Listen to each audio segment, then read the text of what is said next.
महत्त्वाची अपडेट बुलेटिनच्या सुरुवातीला. जय पवार बारामती दौऱ्यावर येते आहेत आणि यावेळी बोलताना बारामती पोटनिवडणुकीसंदर्भात त्यांनी वक्तव्य केलंय. विरोधकांना बारामतीची निवडणूक लढायची असेल तर त्यांनी लढवावी असं जय पवार यांनी म्हटलंय. आमचे विचार अजितदादांसारखे असल्याचंही त्यांनी स्पष्ट केलंय. दरम्यान आज राष्ट्रवादीची महत्त्वाची बैठकही होणार आहे.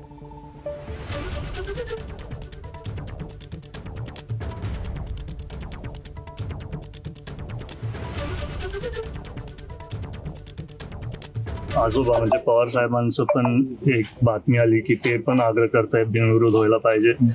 मला वाटतं की बारामतीकरांना सगळ्यांनाच वाटतं की ही निवडणूक बिनविरोध व्हायला पाहिजे, कारण दादांचे अनेक वर्षांपासून काम प्रेम सगळ्यांना समोर दिसतंय आणि कसं हे एकदम दुःखातली गोष्ट आहे की ही निवडणूक आज आपल्या समोर आली आहे.